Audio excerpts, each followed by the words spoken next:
इया का नाब दो वैया का नस्ता।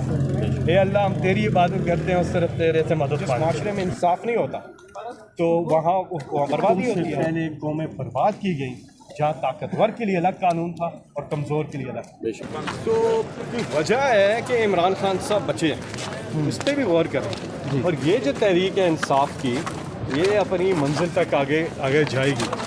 अभी ये सफ़र है, लंबा सफ़र है और इस पे आगे जाना है।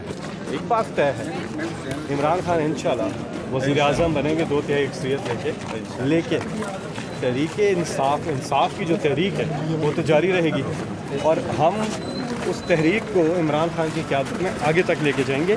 इसमें इक़्तिदार में आना नहीं है मकसद, इसमें मकसद है इंसाफ की फराहमी और हमें ऐसी कानून ऐसी चीज़ें लेके आनी। एक तो पहले से कानून है उनको इम्प्लीमेंट नहीं किया जाता। आप देख लें, आइन और कानून नाम की कोई चीज़ नज़र नहीं आ रही जब से ये इम्पोर्टेड हुकूमत आई है और हर एक के हकूक़ की पामालियाँ हो रही हैं।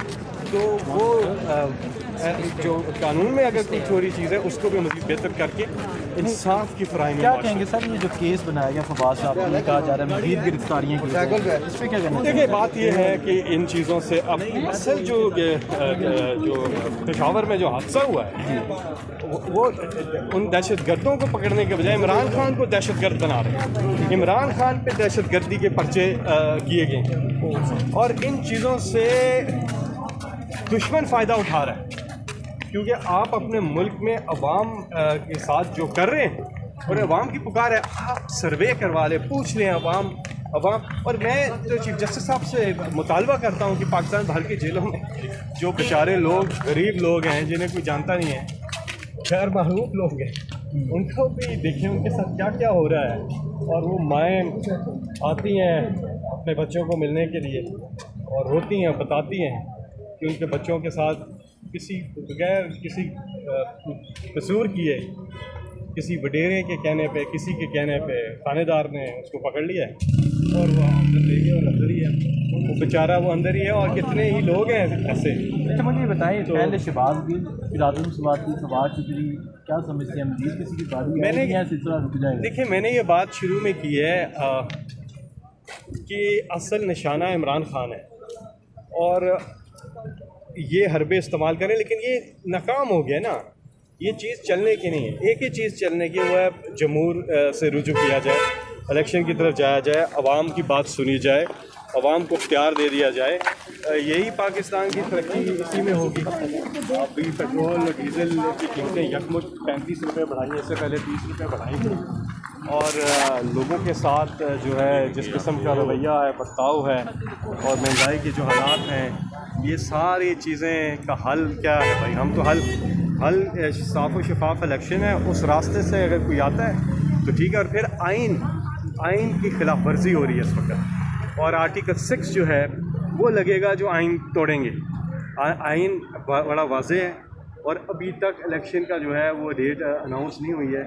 काफ़ी दिन हो गए हैं, असम्बलियाँ जो हैं वो तोड़ी जा चुकी हैं और अभी तक इलेक्शन की तारीख का ऐलान नहीं हुआ और ये गैर आइनी इक़दाम किए जा रहे हैं। मुझे बताएं, फवाद साहब को जब भी पेश किया गया रिमांड के बाद उनके चेहरे पे मुस्कुराहट नजर आई, विक्टी का निशान बनाते रहे, इवन के पुलिस ने वो निशान को बनाने से भी देखा।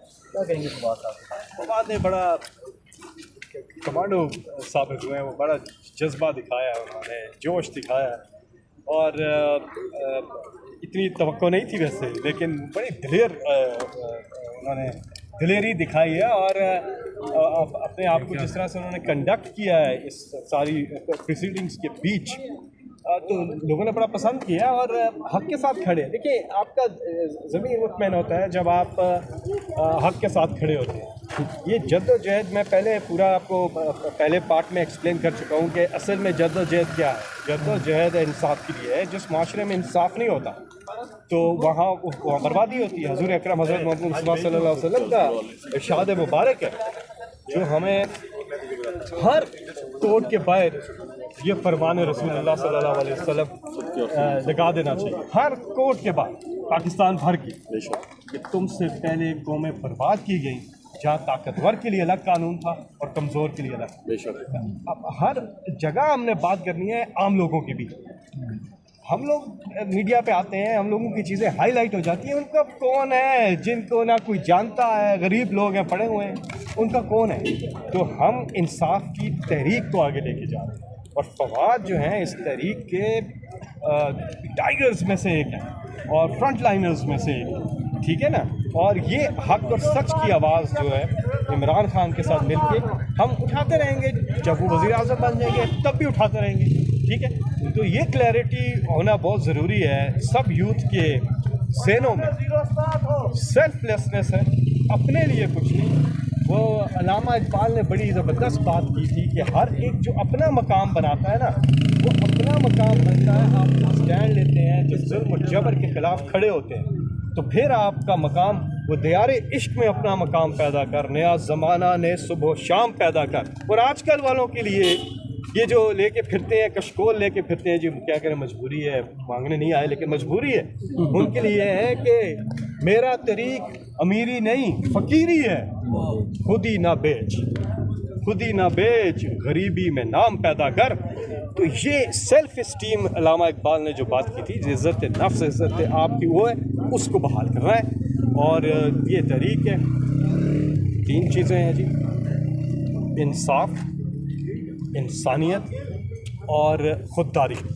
ये है तहरीक इंसाफ के पिलर्स।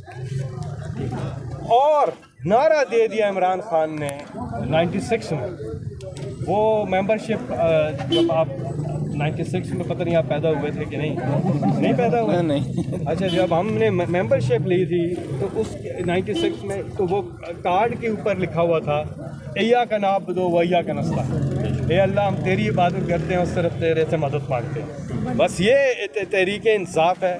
और अगर कोई इसके साथ नहीं है, हम वो तहरीक इंसाफ छोड़ दे।